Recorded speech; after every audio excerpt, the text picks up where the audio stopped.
Centro Regional de Educación Normal Javier Rojo Gómez. Asignatura: optativa, Filosofía de la Educación. Nombre del docente: Natividad Pacheco Sosa. Integrantes del equipo: Michelle Surizada Barreraud y Carolina del Carmen Matos López, ambas estudiantes de la licenciatura en Educación Primaria del quinto semestre, Grupo B. Esta actividad es un video divulgativo acerca de la lectura, el conocimiento del conocimiento, de la obra de Edgar Morin y la problemática de la educación mexicana. Los temas a tratar primeramente es la introducción del tema, seguido de los 4 capítulos de la visión de Edgar Morin, para terminar con la conclusión y las referencias bibliográficas. Para introducirnos a la lectura, primeramente, vamos a hablar de los conceptos de educación desde 1981 hasta 2016. La educación ha sido y sigue siendo prioridad entre los seres humanos, actualmente transformada por todos los ámbitos: político, económico, social, ecológico y tecnológico. La educación, según W. Carr en 2005, ha sido y sigue siendo un concepto fundamentalmente discutible. La educación, por el contrario, según Laroyo en 1981, se ha definido como la acción de transmitir conocimientos, creencias, tradiciones y costumbres de las generaciones mayores que son más experimentadas a las siguientes, que están menos experimentadas, para garantizar la continuidad de una sociedad determinada. Otra perspectiva de la educación es que es ahistórica y que trae como consecuencia observar el patrón que se repite en ella, cultura a cultura, pueblo a pueblo, sociedad a sociedad, independientemente del momento histórico o tiempo en el que se encuentre, para determinar qué es y cómo se genera. Este es el concepto más reciente que tenemos dado al autor Freud. La educación es imprescindible en el contexto de cualquier sociedad. Su principal actor también lo es. De ahí la necesidad de ubicar al maestro en el análisis de que la educación y el conocimiento escolar se hacen. Aclarando estas definiciones, podemos notar que el cambio del concepto de educación ha sido grande. Sin embargo, sigue habiendo la misma problemática. Se están enseñando los mismos contenidos que se nos enseñaron a nuestros papás, a nuestros abuelos y a nuestros bisabuelos. ¿Por qué? Porque, como se dice, la educación no ha cambiado. La educación sigue siendo los mismos: transmitir conocimientos a las futuras generaciones de acontecimientos pasados, sin importar el tiempo en el que nos encontremos. Como se mencionó al principio, un ámbito muy importante ahorita en la educación es el tecnológico, del cual se han intentado poner en práctica herramientas como las TICs para facilitar el aprendizaje. Sin embargo, ahorita en un mundo globalizado, los alumnos ya no aprenden de la misma manera y no aprenden los mismos conocimientos o no desean aprender los mismos conocimientos que se han dado anteriormente. Esto, ¿por qué? Porque la educación ya no tiene el mismo significado que tenía antes. Antes, las personas estudiaban y se educaban para tener un trabajo en el cual pudieran sostenerse. Sin embargo, actualmente se pide, como es más demanda de trabajos, se pide mayor calidad, por lo cual en la educación básica los alumnos tienden a ver el desinterés en esta educación. ¿Por qué? Porque el sistema educativo que se ha puesto se había programado y se había realizado para personas las cuales ya no está. El mundo ya ha cambiado. Es por ello que este autor busca una nueva definición de lo que es la educación y cuál es el papel importante, cuál es el actor principal de la educación: los docentes. Entonces, se pone a cuestionar cuál es la actual tarea de los docentes para poder transmitir un conocimiento adecuado y óptimo para las futuras generaciones. Para introducirnos al tema, vamos a hacer una breve mirada a la educación en México. La educación básica y la educación media superior mexicana ha sido objeto de polémica y discusión a partir de los resultados obtenidos por los alumnos en los exámenes internacionales y nacionales. Resultados obtenidos por los estudiantes indicaron que, desde entonces, la existencia de problemas severos en la educación básica mexicana. Se necesita lograr los niveles básicos de competencia y promover sistemáticamente la excelencia educativa para que los alumnos logren niveles educativos más altos. Esta evaluación de la cual estamos hablando es la evaluación PISA. sostiene un modelo educativo deficiente y a pesar de que la educación básica y normal e inclusive en el nivel medio superior se estableció desde 1993 un modelo pedagógico que promueve el desarrollo de las habilidades y de pensamientos y de conocimientos ha sido inútil. La figura del maestro como facilitador del aprendizaje o del conocimiento, es decir, como un agente que diseña y programa actividades de autoaprendizaje al interior del aula, también ha entrado en cuestión y justo con su figura pública, su preparación profesional poco a poco ha entrado a una fase de desacrédito. Como podemos ver en las evaluaciones de PISA que se llevan a cabo año con año, los alumnos de la educación mexicana han salido muy bajos comparados con otros países. ¿Y esto qué nos quiere decir? Aunque sea una evaluación de conocimientos de que veamos que los alumnos están reprobados, tiene un trasfondo. ¿Por qué los alumnos están saliendo tan bajos en esta evaluación educativa? Pueden ser los motivos principales por un modelo educativo que ya está obsoleto actualmente. De igual manera, como dice el texto, puede ser que sea un problema con cuál es la labor del docente. En todos los planes y programas de estudio y las reformas educativas que se han dado en México, siempre se cambia el modelo del trabajo del maestro. ¿Qué es lo que debe hacer un maestro? ¿Cómo debe de trabajar un maestro en el aula? Esas han sido las principales preguntas para poder crear el papel del docente. Sin embargo, como podemos ver, estas evaluaciones nos demuestran que a pesar de todas estas transformaciones que ha sufrido la docencia, las instituciones educativas y el papel que juega el docente, el rol que tiene en la educación, no han sido suficientes para elevar el porcentaje de conocimientos de los alumnos.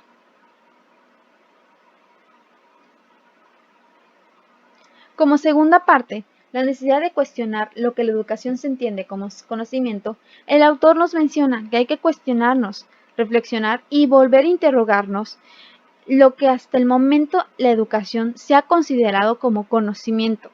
Implica observar de qué modo o cómo se conocen las aulas escolares y qué tipo de conocimiento es el que se está analizando o construyendo.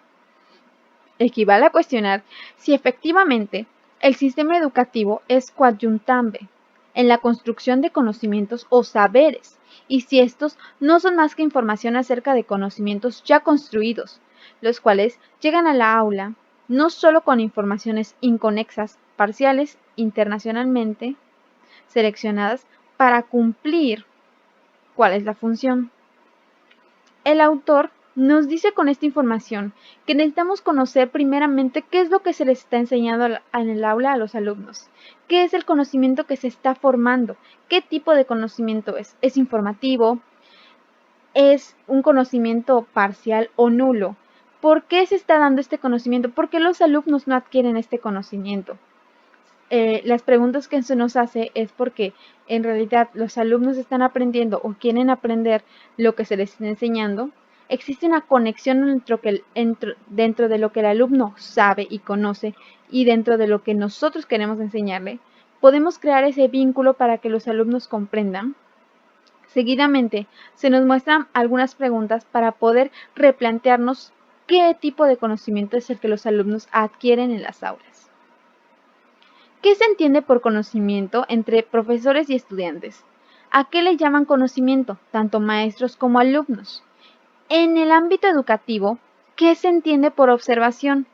Y finalmente, ¿qué se entiende por explicación? El desafío epistemológico de la complejidad. La primera dificultad que se presenta es la necesidad del sujeto social y objeto de investigación. Morin sugiere que para atender esta noción disciplinar es preciso atender varios principios: el principio sistémico u organizativo, el holográmico, el de bucle retroactivo y del bucle recursivo, el de la autonomía, dependencia y el diálogo. Se considera la identidad que permite al sujeto acudir a la autorreferencia. Esto quiere decir que la referencia al sí mismo como necesidad de objetivación y permanencia del yo sujeto, pero también como autoexorreferencia, la cual implica entender que para referirse al sí mismo es necesario referirse al mundo externo. De igual manera, la disciplina es más apropiada para estudiar la educación. Kant concibe la educación como acción moral y socialmente fundada, destinada a altos fines. La educación está ligada a una visión del hombre y de su comportamiento dentro de la sociedad. Esto quiere decir que su comportamiento como individuo en constante relación con otros. Desde el enfoque de la complejidad, los individuos son concebidos como sujetos sociales sistémicos, capaces de establecer mediante una variedad de actividades y formas de expresión. Los sujetos sociales son individuos de algún modo socializados, heterogéneos, constructores de objetos y sobre todo personas dinámicas que reconocen al mismo tiempo la presencia significativa de los otros en cada cosa u objeto material que utilizan. El carácter fragmentario de la cultura educativa. El sistema educativo mexicano ha establecido un horario al aprendizaje de las ciencias. 6 horas a la semana para matemáticas, 6 horas para física, 6 horas para química, 2 horas para formación cívica y ética y 2 horas para historia. Morin dice, la aptitud del conocimiento para tratarse como objeto y la aptitud del espíritu para considerarse a sí mismos permiten instaurar un sistema de metapuntos de vista sobre el conocimiento. La educación mexicana necesita instaurar sus propios sistemas o procedimientos de conocimiento, necesita recuperar la pedagogía como posibilidad de abrir un campo de conocimiento en el que se formule la problemática de la reflexibilidad y la no exclusión del que conoce su conocimiento. Es un procedimiento formativo que va de lo intuitivo, del sentido común, a lo racional, tecnológico, axiológico, antropológico, histórico, social, fisiológico, epistemológico. Como habíamos mencionado, la educación es una acción social que tiene contacto directo con las ciencias y sus producciones y además con el análisis reflexivo sobre los conocimientos. El sujeto puede ser recuperado en su magnitud de sujeto histórico y al mismo tiempo sujeto epistemológico, capaz de actuar y cuestionar, de hacer y de preguntar. Desde el ámbito de la educación, también es posible cuestionar conceptos, los instrumentos y las finalidades del conocimiento. La visión de Edgar Morin. Se debate la necesidad de mantener abierta la posibilidad de vida, confrontando de manera directa un espíritu individualista que maneja el orden mundial predominante donde la persona ya no es un ser, sino un objeto más abstraído del sentido al que pertenece. La educación se mantiene como un sistema insustituible. Se acepta que el cambio es un fenómeno inherente a la persona y a la sociedad. En estas circunstancias se acepta que el cambio es un fenómeno inherente a la persona y a la sociedad.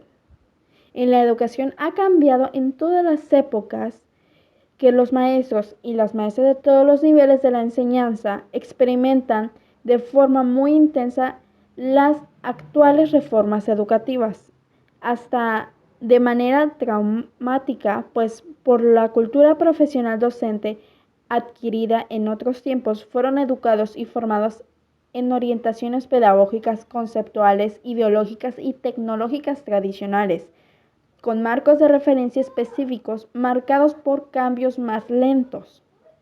Los cambios epistemológicos en diferentes ámbitos de conocimiento implican cambios en las formas de aprender y enseñar. Los avances tecnológicos comportan nuevas formas de socialización profesional y por ello es preciso reconstruir importantes procesos como la formación inicial y continua, modificar estructuras, idear incentivos, reconfigurar situaciones laborales o generar nuevas profesiones educativas. Según Hargreaves, dos son las aplicaciones más recurrentes a esta problemática: la profesionalización y la intensificación. Las conclusiones a las que podemos llegar es que los diversos planteamientos que fluyen socialmente en torno a la educación y sus instituciones, así como la excesiva responsabilidad depositada en ella como factor de cambio social, en general evidencian el desconcierto, la desorientación de la sociedad en estos momentos de profunda crisis. Ante tal contexto, se hace posible cuestionar y replantear ciertas concepciones cruciales sobre la educación y el papel que juega el sistema educativo mexicano. El conocimiento que hace en el quehacer docente cotidiano muestra no solo su carácter fragmentado y simplificador, sino también la ausencia de reflexión, que permite el análisis o cotejo o la comparación o la producción de otros puntos explicativos. En el sistema educativo nacional debe recuperarse la reflexión, el pensamiento y la filosofía que fueron expulsados de las escuelas. Aquí también está implicada la actualización y la formación inicial de los enseñantes, procesos que deberían partir en una propuesta epistemológica. Podemos concluir de este trabajo que sí, efectivamente, la educación en México ha requerido un cambio, pero no solo un cambio en las reformas y en los sistemas en los que se está evaluando el conocimiento de los alumnos o en las herramientas que se están usando, sino que en el papel que está jugando el docente. En cada reforma y en cada cambio y en cada plan de estudio que se ha trabajado, siempre se muestra el papel del docente diferente. Primeramente empezó como un transmisor, seguidamente como un transformador y actualmente es un facilitador de conocimiento. Sin embargo, todos estos nombres nuevos que se le dan en realidad no han apoyado o no se ha visto un cambio en los alumnos, en la educación que están recibiendo los alumnos. Así que el autor nos hace ampliar nuestra perspectiva a qué es lo que necesitan aprender, cómo debemos de enseñárselos, qué debemos hacer. Debemos siempre, los docentes, de promover ese conocimiento, esa reflexión, esas interrogantes, hacer que el alumno piense por sí mismo, nos dé ideas, nos dé conceptos nuevos, pero propios de ellos, no que solo aprendan lo que está en el libro o lo que les estamos diciendo, sino que ellos mismos adquieran este conocimiento y lo personalicen a las formas en las que ellos están viviendo, a lo que están viviendo y a su entorno, a su contexto. Porque aunque veamos en los libros de texto, muchas veces se nos proporciona información que en realidad no es la adecuada para que los niños, dependiendo del contexto, aprendan. Podemos verlo simplemente, nosotros no les podemos enseñar a a algunas personas que viven en lugares rurales algo que se vive solamente en zonas urbanas. Y por el contrario, los alumnos no nos van a entender si nosotros damos este tipo de ejemplos. Entonces, es cuestionar la labor del docente. ¿Qué es el conocimiento que se está transmitiendo en las aulas? ¿Cómo ese conocimiento lo podemos transformar para que el alumno lo adquiera? Despertar lo que es la reflexión, que reflexionen acerca de los temas para que estos conocimientos puedan ser adquiridos por ellos.